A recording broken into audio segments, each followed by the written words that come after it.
It's nice to see all of you. Some of you I've worked with before. Some of you you've probably emailed with me before, so it's nice to be able to put a name and a face together. Um, as I said, today's we're going to focus on some of the newer features in Peerceptiv. So let me share my screen and we will get going. Um, we also will have some time at the end for questions. Um, but if you have questions as we go along, feel free to put them in chat so that we can address them as they come up. And then there will be a Q&A time at the end. So we're going to go very quickly through kind of what is Peerceptiv and the different assignment types, because there may be some new assignment types that you aren't aware of. We'll talk about the usage at TAMU, and then most of the time we're going to dive into our new group formation tool that is very soon to be released, and also show you how to set up a live presentation assignment, because those are newer assignment types that some of you may have used, but others may not have. So that's the plan for today. We're so happy to be here. Peerceptiv has been around for about 12 years. It's been used at TAMU for longer than I've been with the company, which is 6 years. So TAMU has used Peerceptiv for a long time. If you've used this from the very beginning, we probably have more features. We definitely have more features than we did 6 years ago. One of the nice things about it is it does generate valid and reliable grades, so that especially in large courses, you don't necessarily need to grade all of the student work all of the time. And we'll be talking about how you can use it for grading. A number of you use our benchmark feature, which is a nice grading method to be able to see a selection of student work, grade it, and then apply those grades to the rest of the course.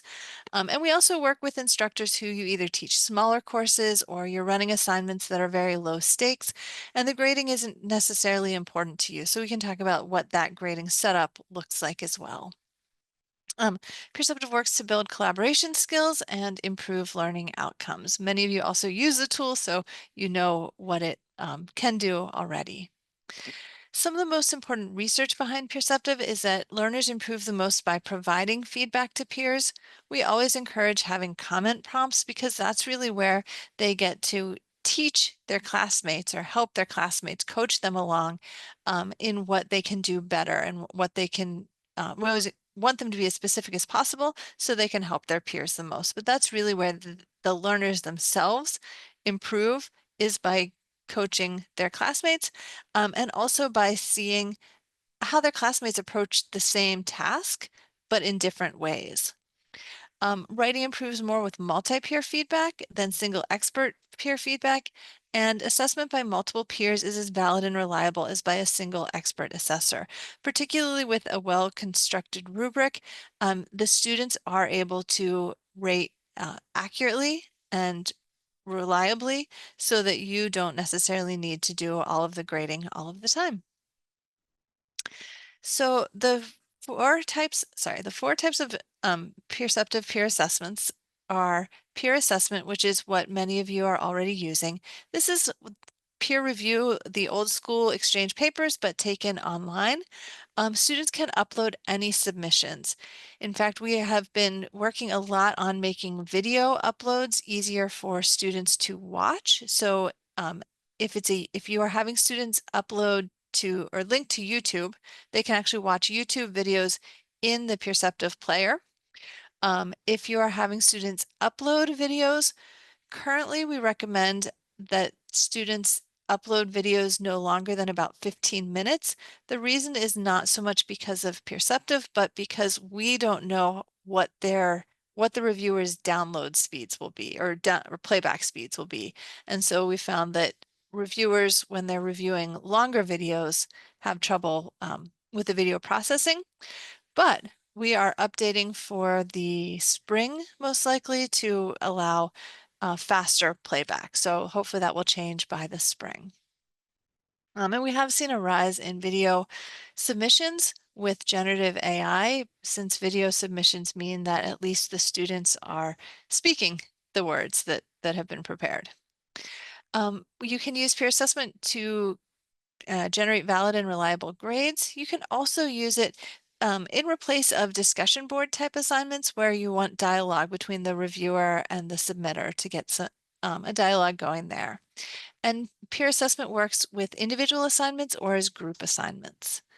So many of you are already using peer assessment in some really creative ways. And that's not a lot has changed about peer assessment for this fall semester.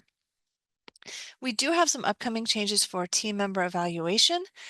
In team member evaluation assignments, learners evaluate their group members, typically, in terms of participation. Nothing is submitted here, and instead students are evaluating whether their group members attended group meetings, contributed their work, were professional, etc. We have a pre-built rubric. You can also customize your own.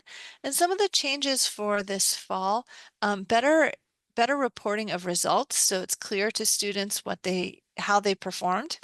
We're reducing the number of clicks for the student process. So right now they kind of have to click a couple of different places to be able to complete the team member evaluation. We're trying to scale that back to one click to get started for each team member.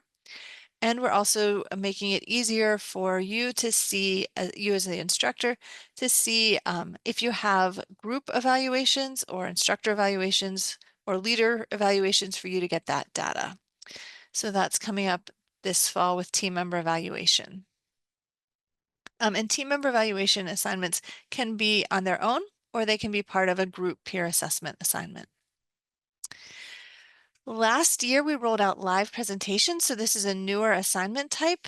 In live presentations, typically we see this happen just as it's described in the title in class live presentations. Oftentimes, if they're doing video presentations, we find that group peer assessment works best. But if you do have a class where students are presenting, you can use the live presentation mode so that all of the students in the audience are actively engaged in the reviewing process to keep them involved during the presentations. It also gives them, the submitters, more feedback, and it's very easy to set up here. Individuals or groups present, and then the reviewers select the presenters by name. So it's single blind, where peer assessment is usually double blind, but here you know who is presenting. You actually choose their name or their group name, review them, but the reviewing comments are all anonymous. So we'll show you, Sheena will show you in a few minutes how to set up a live presentation assignment and what that looks like. We also have instructor upload. Here, instructors can upload exemplars or exemplars and non-exemplars for the whole class to review as a whole. And we're about to release group formation for October, and we'll show you what that looks like as well. Group formation allows students to give some input into the group process, into who they want to work with. Then the answers to the survey questions are compiled by Peerceptiv, groups are formed, and you can send that information back to the LMS. So you can use Peerceptiv to get student input on the groups. And we'll give you a demo of that shortly. Oh, I'm sorry, I was reusing a slide and forgot to change the title, but this is actually Peerceptiv usage at TAMU. Last year, there were 22,800 student users in 242 courses with 95 instructors. So Peerceptiv is well used throughout the school. You can see some of the disciplines there, and it is likely that your students have used it before in a different class in many of the fields. Just to quickly go over the workflow, we also want to highlight the reflection phase, which again, we released last year, so it's a little bit newer for some of you. In a peer assessment assignment, learners submit, then Peerceptiv takes care of the reviewing. Typically, we see randomized reviewing, but we have added some options for what we call review circles, and also to assign reviewers manually if you need to do that. The third stage is feedback. In the feedback stage, the submitters look at the comments they received. They write a comment in response. The feedback is a nice way to make sure that students are actually reading the comments on their work. And also, it also holds the reviewers accountable. And it also provides a dialogue. So if you are thinking about replacing discussion board type assignments with Peerceptiv, we generally recommend having the feedback stage because that allows for that dialogue to happen. In a discussion board, it kind of happens wide for the whole class. Peerceptiv assignments, it's a little bit more limited, but goes deeper. We also last year opened up the reflection phase. In a reflection phase, this is an optional third stage. You could have it after feedback, but most instructors either replace feedback with reflection or have feedback. In the reflection phase, students are looking at their comments. They're also looking at the ratings they received and their own submission. And they walked through some questions about how they would improve in future assignments based on the ratings they received, the comments they received, and their experience going through the peer review process and looking at other people's work. The reflection phase is a nice way to hold individuals accountable for what they would do next, and again, to make sure that students are actually looking at the comments they receive. So where feedback is more of a dialogue, reflection is more internal, but it allows you to make sure that students are processing the peer review process and thinking about how to apply it to future work. I'm going to pause here. Are there any questions? I have a quick question, Megan. Yeah.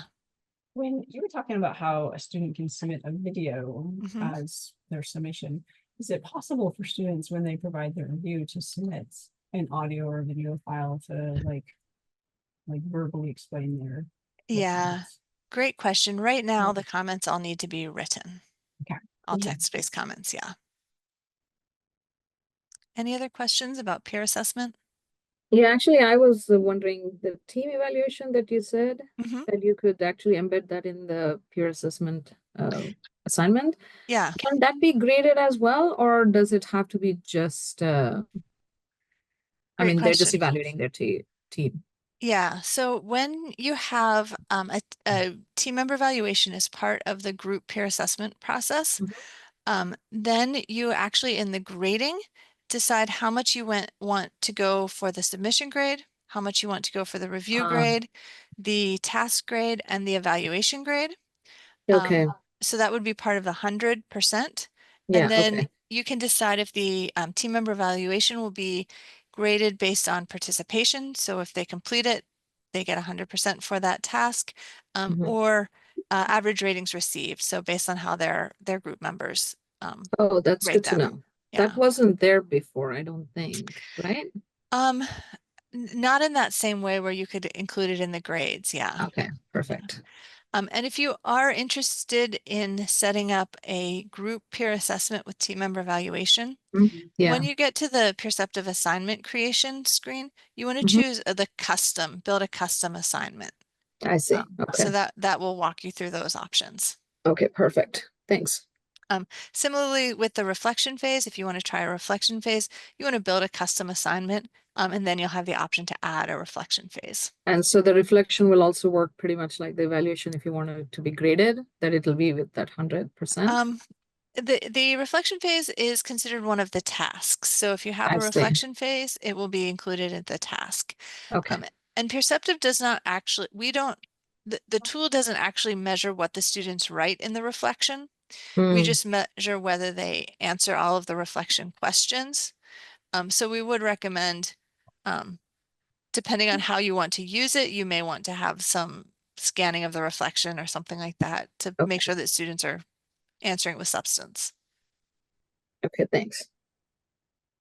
Megan, I've got a question. Could you say a little bit more about the exemplar that you mentioned earlier? I don't remember we talked about that before. Yeah. Yeah, so in our instructor upload assignments, Yeah. and again, to choose this, you'd want to build a custom assignment. These allow instructors to upload, I believe it's up to 4 different documents that the whole class would review. So Yeah. you could, for example, if you are practicing the reviewing process, you could upload a submission that all of the students would go through the rubric together. We've also seen it used for case studies where instructors want the students to have read the case study, gone through the review, and then they come to class the next session ready to talk about that particular topic. Yeah. Instructor upload used to be called practice assignments, I believe. Yeah. So I have a question related to that. You know, I've made a request before. So before we come to use the Peerceptiv, we use CPR. one Mhm. feature that most of us really liked is the calibration phase. So basically we have a high quality, medium quality, low quality example Yeah. of student grade. And in that case that we instructor can grade first. So students are graded based on their agreement of their grading with us on the rubrics. So is there an element like that in So your exemplar setup? So it's not specifically the same, but the exemplar is close to it. You could upload a good quality, medium quality, low quality, have the students go through the process. Mm. Um, I'm forgetting now if I believe the instructor can go through and give the review, although I haven't Well, tested that recently. yeah. And then the student results would be rate would be calculated according to the instructor results. Okay, so there is a grading based on instructor grading now. I believe so, Okay, but that's again, I great. haven't tested it in a while, so I Yeah. can get back to you with that Yeah. for So sure. yeah, thank you. Yeah, for large class, that's really important because we cannot physically to review those. Yeah. Right. And that gives student incentives too. And then if we let them do multiple, like more than once, Hmm. by the way, if that's also available too, that make them take this seriously because they know that's how it's graded. So Yeah. You cannot in instructor upload assignments let students review them multiple times without creating multiple assignments. So it's still okay, they could only go through and review each one once. thank you.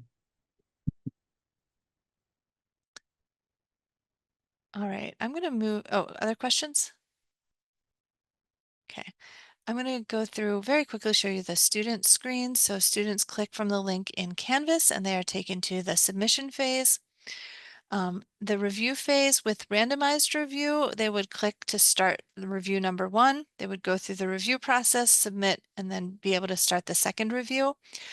I did want to talk about some of our other review methods. So we also have what are called review circles. These came out last year, and these allow you, if you have, we see them most commonly used in classes where students are working on an iterative writing project. So maybe the first month they're submitting their introduction with a thesis statement and kind of outline.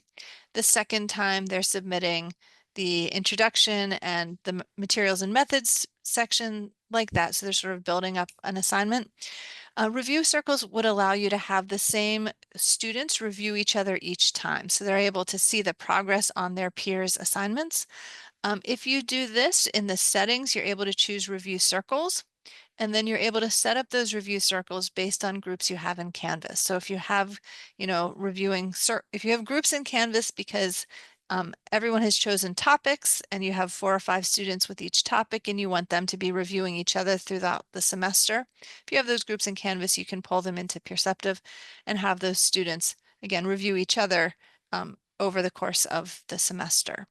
Review circles also works well if your Canvas course is cross-listed and you only want students, say, in section 1 to be reviewing each other in section 1, students in section B2 to be reviewing each other in section 2. Review circles also works in that situation. And then also last year we made it easier to assign manual reviewers. This works well in small classes. It does not work well in large classes because then you have to be setting up the reviewers. But if you have individual students who you want them to review other students for some reason, or if you have students who are doing work a little bit later, you can manually assign the work to them through Peerceptiv. The review deadlines still are fixed, so it does not give students extensions, but it's a way to allow you to control exactly who is reviewing who the other people in the class. So those are the review options in peer assessment. And then the reviews, live presentations are a little different. In live presentations, the students will see the names of all of the other people in the class who are presenting or the groups. So you can see in my screen here, this is a student review screen and I'm going to select, if Carla Cantaloupe goes up to present, I'm going to select Carla's name and then I'll review her presentation in real time. So here you do see the students' names or the group names so that you can choose the correct person and review them in real time. Some other differences with live presentations are that students can submit and review in any order. So typically in Peerceptiv, students need to submit before they can begin the review process.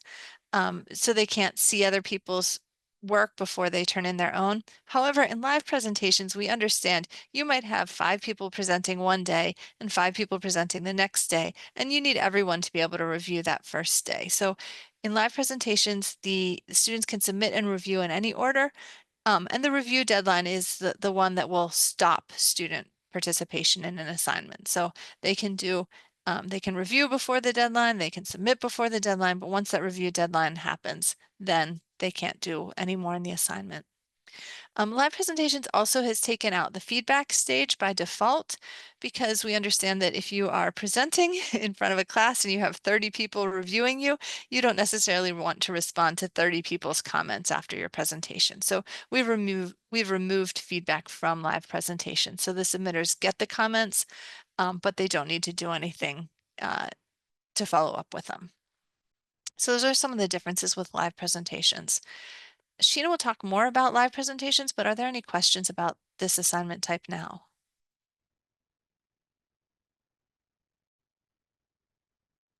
Actually, I'm a little confused about how this thing works. I mean, Yeah. so we're in class Mm-hmm. and then the students are presenting Right. and all of the reviewers are in class with us. So why do we need to go through this if they're already in class? So this assignment type, we've seen it used most often in classes where the students are doing reviews in front of a class and the teacher wants the audience, the class audience, to stay engaged in the process so that they're paying attention to the presenter. In a typical Peerceptiv assignment, students would click to start a review, but they would not know whose work they're reviewing. It would be randomized. You don't want that in presentations because you want to be sure that everyone is reviewing Adam when Adam is presenting, for example. So this allows you to see the list of people available to review, click on their name, and then begin that review process while the presentation is happening. Is that clear? Yeah. I think it's a live presentation and live review, it seems like. Exactly. Yeah, live presentation and live review. And I will say this works, this works best in classes up to about 40 students. We have seen it in larger classes where there are groups of students reviewing. So, everyone's in a group of 10 or so reviewing each other. That's a little bit more work to facilitate, but it is possible if you want it to happen. Typically, if students are doing presentations that they upload, like video presentations that they upload, typically then the instructors will just use the standard peer assessment process where it's randomized reviewing.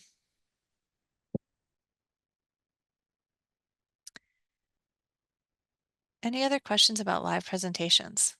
So Megan, I assume you also have people to use this for online presentation as well, right? Yeah, we do. Again, usually for online presentations, we'll see them set up a well, for online asynchronous courses, we usually see it being set up as a peer assessment, but we have seen it set up for live presentations in online courses where, you'll pass the Zoom control over to student X presents for 5 minutes. The other students can be watching the presentation and going through the review process. Thanks. And Sheena will actually walk us through setting up a live presentation because just so you have a little bit more familiarity with that. All right, I'm going to move on so we get to everything. The review process for students is the same. They can drop a pin into comment or in comment prompts, they can drop a pin into the document to tie a comment to that point in the document. For videos, it's a timestamp. So then the comment is associated with that timestamp in the video. Rating prompts are also very similar. You can have up to 10 rating levels. Typically, we see rubrics with 4 to 5 rating prompts. This feature's been around for a while, but there is a flag icon students can click if they have an issue with viewing the document. That will send a report to the instructor, and the instructor can go through and see if it's a valid report or not. that allows student work to be pulled from reviewing distribution until the instructor has seen it and realized, yes, there is a problem, or no, there's not. Yeah, Katie. So I was unaware that the comments, so they make a comment, and I didn't know they could pin it Mhm. to a particular place. Is that new, or has that been there for a while? We released this last year, so it's only been there for about a year. Okay. How many, so let's say you have a rubric of 5 different, four to 5 different like categories. Mhm. How many comments do you recommend that you include? I used to have one for each, but sometimes it didn't make sense. So I now I'm down to 1, but I have 4 things in my rubric, so I'm not really sure what the best number is for me. Yeah, great question. We generally recommend between 1 and 4 comment prompts. If you have feedback, because then the students will need to respond to each of those comment prompts in the feedback phase, typically 3 times. If you don't have feedback, you could put in a few more comment prompts, but usually it's somewhere, usually 1 to 4 will keep reviewers engaged and writing substantial comments each time. Once you get to like 7 or 8 comments, by that 3rd review, they'll have checked out a little bit. Okay. All right, thank you. All right. This is the feedback stage. The feedback stage, if you haven't looked at it for a while, it now shows the student document or the student submission on the left and the comment received at the top. They can rate it with stars and write a comment in response on the right. And you can see the pinned locations in the document correspond to the comment here. So they're able to see exactly what the comment is relating to. So this is the feedback stage if you have a feedback stage. And then this is a picture, a screenshot of the reflection stage. So one of the differences in reflection is they can see the average ratings received, which is unlike in feedback, they just see the comments. Here they can see the average ratings received. They can see the comments received, including instructor comments, their submission, and any resources that you have tagged to the attached to the rubric. They then ask some questions about how they would improve their work based on the ratings and the comments they received and based on their process of going through and seeing other peers' work. So it's a nice kind of wrap-up step if you don't want feedback. So that's the reflection stage. Very quickly going on grading, you can do any combination of the submission grade, reviewing grade, task grade. If there is a team member evaluation, then that's also included in the sync mode grading method. That generates an overall grade, and the overall grade is sent back to the Canvas gradebook. We do see some low stakes assignments where it's set for 100% task grade, and students are they get 100% if they do all of the assignment tasks. And then of course we see it set with any combination of weighting in between, depending on the nature of the assignment. We're happy to meet with you to talk about what exactly works best for your particular course and assignment in terms of grade weighting, because that can be a tricky question. All right, I'm going to just quickly show you the results again. I want to make sure that we have time to show you the group formation today. This is the student results screen. So they see their overall score in Canvas, then they click into Peerceptiv to see the results. They can see their grade breakdown in Peerceptiv.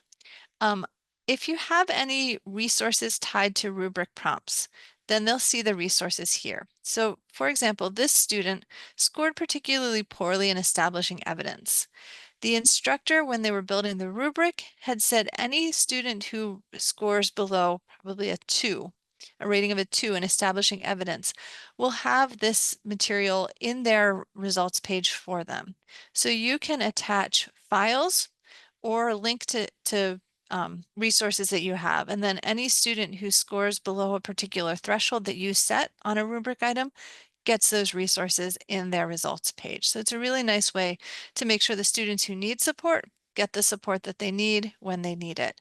And we've even seen instructors make videos, record videos reminding students of how to do things, or link to citation websites, because that's a common area for support, but it can be right there in the results page. Then students are able to click on the comments and they see their document or their submission on the left with the pins or timestamps if there are any. And then they're able to see all of the comments received on the right with their feedback response in blue. So again, it's kind of the dialogue here between the submitters and the reviewers. So that's the peer assessment process. I want to talk about team member evaluation and some of the changes. Team member evaluation this fall, we are updating it so that students can get and receive more of a 360-degree review, which is important for some programs. This will allow students to, well, currently students can evaluate their group members. They can evaluate the group as a whole, so can compare this group to other groups they've participated in. They can also evaluate the group leader. If you set it up to have a group leader, they can evaluate that leader with a separate rubric, and the instructors. What's coming out this fall is just some better ways of reporting that information to you as the instructor and to the students as a whole. And you can see some of the improved data visualizations in the bottom right screenshot where they're able to see how they perform in the different rubric areas on team member evaluation compared with the rest of the class. So those are some of the things coming out later this fall with team member evaluation. And then we're also, as I said before, making it, trying to streamline the process a little for students with team member evaluation so they're able to more easily see what they've completed, what they need to complete, and have fewer clicks to go through the process as a whole. Any questions about team member evaluation? All right. Group formation, I'll talk about more in just a second, but it allows instructors to basically put together what we're calling a rubric or a survey based on calendar availability, ranking options. So if students want to rank their topic preferences, as you can see in the screenshot, or if you have custom survey questions that you want to ask students, maybe how they prefer to work in groups or other questions that will help you to form better groups. That will be rolled out for October, and then you can send the groups back to the LMS. So you'll be able to form the groups in Peerceptiv, send them to Canvas, use them for other assignments in Canvas, and then if you do have a later group peer assessment or team member evaluation, you'll be able to use those same groups for that assignment. We're also this week or next week rolling out a TA role that if you do have TAs in your course, it will allow you to, in Peerceptiv, mark them as TAs rather than instructors. This you can then, if you need to hide the grades from them, some schools don't allow TAs to see grades, you could hide the grades from them or otherwise kind of limit what they can do in Peerceptiv. You can also, if you have multiple instructors or you're facilitating a Peerceptiv for multiple instructors, you can indicate a lead instructor in the tool. Again, it just gives you a little bit more customization on the instructor side if you need it. All right, with that, I'm going to go into Peerceptiv for group formation. I'm going to first show you what it looks like to set up a group formation assignment, and then we'll look at it from the student perspective. So I'm going, and this is still in our development server, so it's not connected to Canvas, but typically you would start in Canvas to create an assignment there. I'm going to build a custom assignment here, and I'm going to choose group formation. So when I've done that, I'll give it a name.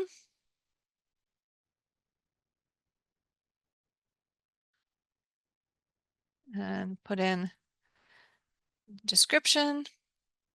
I can set up the size of groups, so the number of students I want per group or the group number. If you know you have 20 people, or if you have 200 people and you want no more than 20 groups, you could set it up that way or limit it to groups of 5 students or 4 students.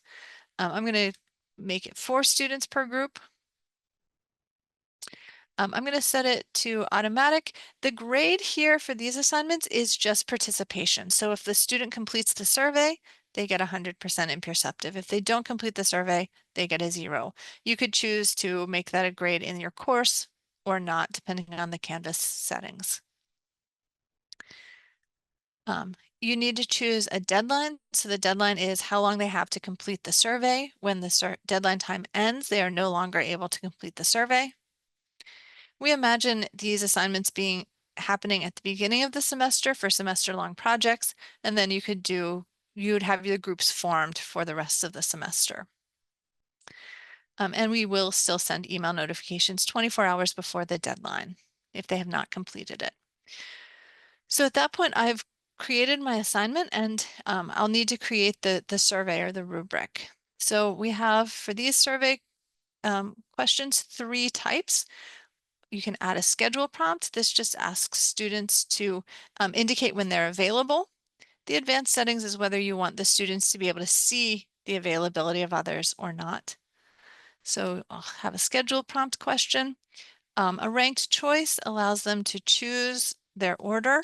So it's for these, it's not that 4 is the best and 1 is not, it's just giving you options. So you could say, you know, select your color, your favorite color in order of, yeah, select your favorite color or rank your favorite colors.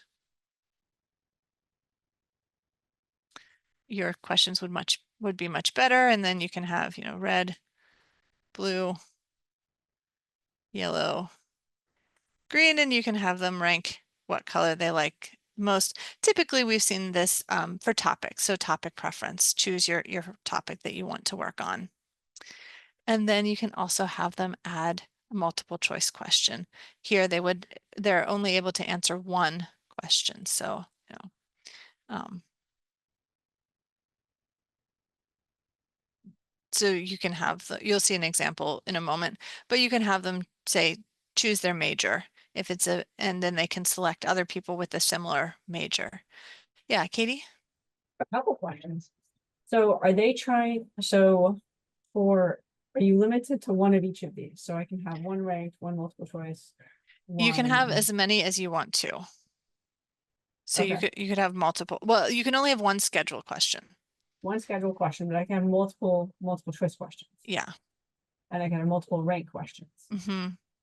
Is Peerceptiv attempting, so when it tries to form teams, some people have philosophy of, I want to form a team based off similarities, and some people have a philosophy of, I want to form a team based off of like combining different strengths. Yeah. So what is the system looking for? Is it going to put people together based off similarities? Okay. So right now, the system is going to put people together based on similarities. Okay. So it's going to put like answers with like answers. Version 2 will allow you to select for differences. So one of the, particularly in business courses, we've heard people say, you know, I teach all the business courses and I want groups to have 1 marketing person, 1 management person, 1 finance person, etc. Currently, that is not possible in Peerceptiv, but we're working on building it out for the 2nd phase. Sure. Thanks. Yeah. That's really interesting. Any other questions about the instructor side of group formation? The other thought I had was with like the ranking. So if you were gonna like figure out topics, so if you wanted the students to like have some say in what those topics were, my thought is that you'd probably have to have a survey external to this before you got to this stage, field those topics, get them finalized, and then put them as a rank order here. Yeah, so there would be, you know, if you have topics already, because students can only choose, you know, 4 set topics, because that's what you want them to be researching, you could just put them in. But yeah, if you were going to do kind of a student survey to get general fields of interest, you want to do that prior to this. Is there a limit of how many things you can put in the rank order? I think 10. 10. Okay, good to know. Okay. Any other questions about the instructor side? I'm going to go, and I'm just trying to move quickly here, so sorry if it's too quickly. I'm going to go and show you what it looks like from the student side. So I'm going to act as a student here. So this is the student view. They click in from Canvas, they start the group survey. You know, the student is available Monday, Wednesday, and Friday, afternoons and evenings. They love yellow, you know, Again, this is just for testing purposes. And they really like to share responsibility equally in terms of group work. So they'll submit it, they know that it's complete, and they can go back. They're now done the assignment until the groups are formed. So that's the student process. It's pretty quick and fast. And then we're going to go to one that is completed. So you can see what that looks like. So I have this one is done. When the assignment deadline ends, the groups are formed. I can, in the Groups tab, see the students. If you have students who did not complete the task or they joined the class late, you see that they are not in a group and you can manually assign them to a group as needed. And then if I go to the results page, here I'm able to select any group and I'm able to see their responses. So I'm able to see why they were chosen based on their schedule, ranked choice, and multiple choice. So you're able to see how the groups were formed. Peerceptiv is kind of looking for the most similarities, so we can't guarantee that everyone will match up perfectly, but it is looking for the most similarities, and you can do this for any group. Similarly, the students, if I go down and select a student here, the students are able to see their group members, and in the results, they're able to see that they completed it, who's in their group, and the same responses. You as the instructor can choose to make these responses available to students or to hide them from the students, but this is what the students will see with a group formation. Any questions? Yeah, Asha? So, I mean, I kind of like this, but I was just wondering if there are any preset questions or like templates that you have. Maybe there are some things that, you know, some multiple choice questions that I think that they are valid anyway for my group assignment if I'm setting this up. So can I choose from what already exists, or is it something that I have to build from scratch every time? That's a great question. I think what we'll do is, I think we'll be able to have some sample questions that instructors can pull in to their assignment from the rubric library. Currently, when it's released in October, the only question that will be pre-built is the schedule one, but I think we will have some that are available to instructors. Yeah, because some of those multiple choice questions or something, right? I mean, especially when what do you like? How do you work with the group? I mean, are you an independent worker or do you want to share responsibility? I mean, Right. those kinds of stuff are pretty common things, and it would help if it's already there instead of us building each time and putting Yeah, this. we can look into what would happen to be able to put those in automatically. I also want to add that any surveys that you create will then be available in your library. So you can, you won't need to recreate it for future assignments if you like what you did the first time. And thanks, Sheena. And you can actually share within, say, everyone in the biology course is using it, or biology program is using it. You could make that survey available to all of the biology instructors, and we can work with you. Yeah, on that was my next question. Is there some way that if I do it, then is it possible for me to share it with others? Yeah, that's definitely possible. Any other questions about group formation? I'm going to pass it over to Sheena, and she's going to set up a live presentation assignment so you all can see what that looks like and how it's similar but a little different from the individual presentation or individual peer assessments. All right, thanks, Megan. Yeah, for some of our longer term users, this might be a little bit of a repeat, but we wanted to just make sure that if we have newer users on the call, we go over the kind of basics of how to put an assignment into Canvas. So when you're in your Canvas course, you can put the assignment right into a module, or you can go to assignments and build your assignment there and then add it to a module later. So I'll click the plus assignment button. We're going to have this be a group live presentation assignment. You can put your description. in place, set your point total. Submission type, click the drop down arrow and choose external tool, and then click find. You guys will, I believe at TAMU it's still called beta Peerceptiv. So you'll go to beta Peerceptiv, which is nice because you don't have to scroll as far. You do want to click the little box to load this tool in a new tab. That's really important for Safari users and mobile users. What it means is that Peerceptiv is going to pop up in a new tab outside of the Canvas window. So that's a pretty important little box there, just for usability. You'll put your due date in place. We often recommend putting the submission deadline in place, but as Megan mentioned, with our live presentation assignments, the review deadline is kind of the most important deadline. So you could choose that as well. I'll click save. And then you'll click the little box to load it in a new window. Right. And then you'll need to choose your assignment creation method. For most of the time, you'll click choose a standard workflow, and then you could just click the group live presentation option. I'm going to walk through building a custom assignment because, as Megan mentioned, there's a lot of options in building a custom assignment that if you're a longtime user, it might be helpful for you to see that. So I'm just going to go back here to build a custom assignment. If you've used Peerceptiv before, you can always copy a previous assignment as well. I'm going to build a custom assignment. This is a peer assessment assignment, and as Megan mentioned, you could always add a team member evaluation to your peer assessment later. But if you want to do team member evaluation only, that's what you would click there. So I'll click next. I am going to have this be live presentations, and student groups are submitting their presentation. Now, this is where you could choose to add a team member evaluation stage to the assignment.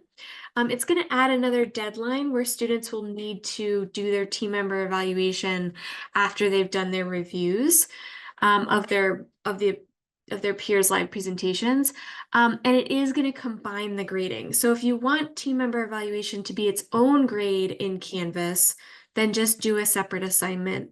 And then it'll have its own gradebook column in Canvas.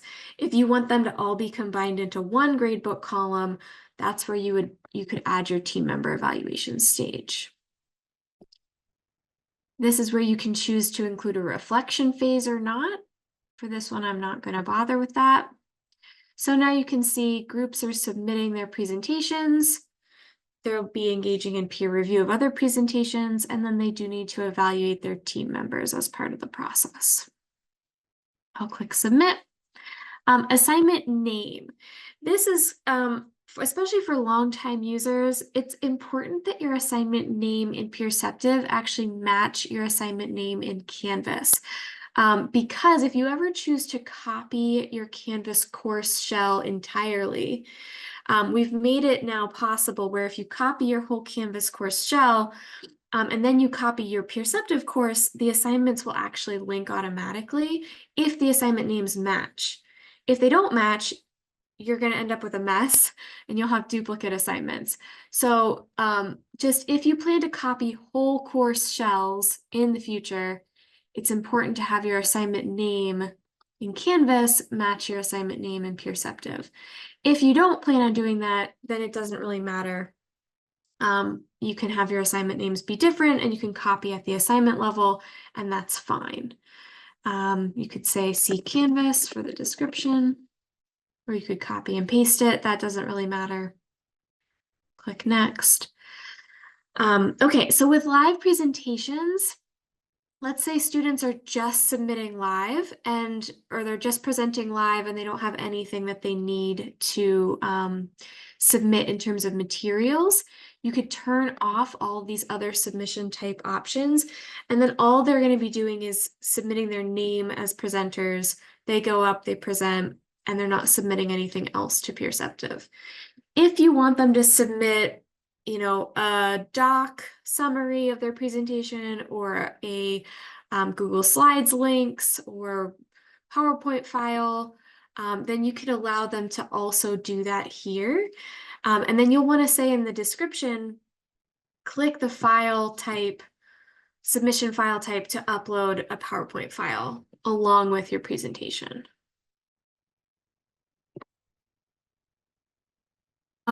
Random review distribution method, all that means is that they're going to see everyone's names listed for review. That's what we recommend. If you say that they have to review 2 students, then, let's say everyone in the class is listed, but they only need to complete 2 reviews of their peers.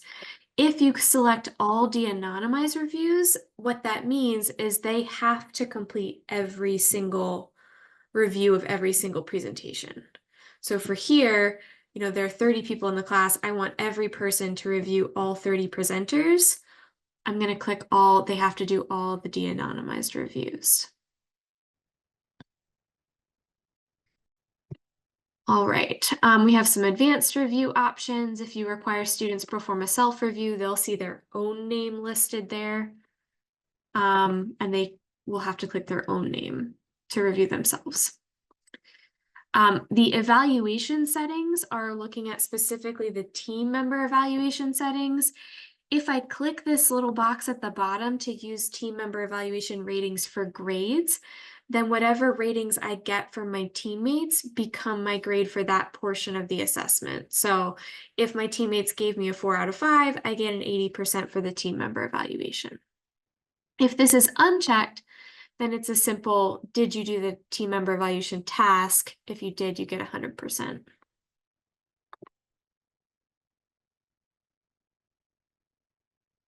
We have a lot of our typical grading options here for our live presentations. I will say with live presentations, we're typically seeing instructors bump the mean up to 90 with a standard deviation of 10, so that most presentation grades are falling between an 80 and 100.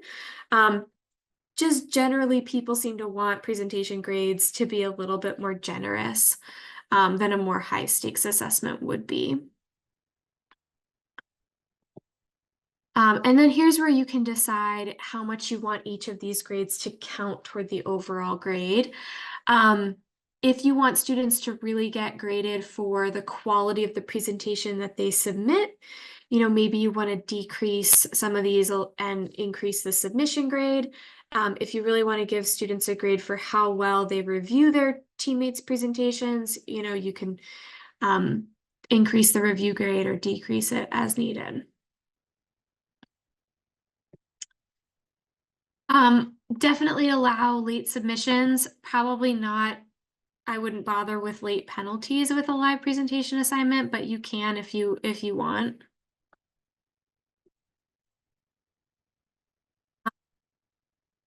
This is the same as usual. We've added some some sort of interesting features with like the lines to help be able to see the colors better on the calendar. We always convert document submissions to PDF and send email notifications 24 hours before each deadline. If you do have students uploading PowerPoint files with audio, then I would turn off the document submissions to PDF feature. Yes, Katie. I have 2 questions. Mm-hmm. So one, can you remind me what, if you have to set up a grace period or if it's automatically included? And if it is, then under what stages is a grace period allowed? I have 2 questions. So that's the first one about grace periods. Yeah, so with all Peerceptiv assignments, students can submit late up through the end of the reviewing phase. So that is always guaranteed. You don't have to set that up yourself. However, the review phase deadline is firm. It's final, and there's no way to add a grace period to the review phase. That's usually because if there's a feedback phase, things get very messy if you have a review phase grace period. And with the evaluation phase, it's the same, but students can actually begin their evaluations during the review phase. So that they would actually have from 10-4 to 10-14 here to do their evaluations. Okay, and follow. So Is it new that the submission stage, I thought they had to submit 24 hours before the end of the review deadline, not by the review deadline. Is that been changed? That was changed last year, Okay. and we found that it has been totally fine. So there will almost always be a student reviewing at 11:58, and it has not been a problem. Okay. Yeah. So for anyone that's on the call that's looking for this, the way that I've done the workaround for having a grace period, essentially I submit, like if the review date is set for like Sunday at 11:59, I actually make it in Peerceptiv Monday at 11:59, and I tell everyone in Canvas it's due on Sunday at 11:59, and so it's kind of a built-in grace period. My follow-up question is there any way, or is there any place on the roadmap that there might be an option to provide an extension to a student that misses something, because it is a massive pain if you're trying to help a student catch up that has a legitimate reason for missing. Yes, I'm happy to say that that is something that our development team has been discussing. Individualized deadlines, especially we're seeing this request come in more and more often with students who have accommodations that are required. So yes, that should be coming in the works. I don't know when yet, but so it won't be for the fall. It may be in the spring, but I'll take it. I'm not sure yet. Thanks. I think Yeah. Ben had a question. Yes, Ben. Okay, we so lose Katie you? already asked that. Yeah. So, Okay. can you hear me now? Okay. Yes. So yeah, same question I was just saying about makeup, for example. Not about accommodation. That's probably more complicated, but it's just for excuse absence. So a student missed a review, we need to have them review. We have to do outside myself. So if there's a way to do that, that'll be great. Great. Yes. Yeah. Yeah. Good questions. Thanks. Okay, so I'll just click next, and anytime you make settings changes, you always want to make sure you hit the yellow finish button. That's what applies all of those settings changes. Okay, so at this point, I think we're at 11:58, so I'm just going to stop there. Are there any last kind of burning questions that need to be answered?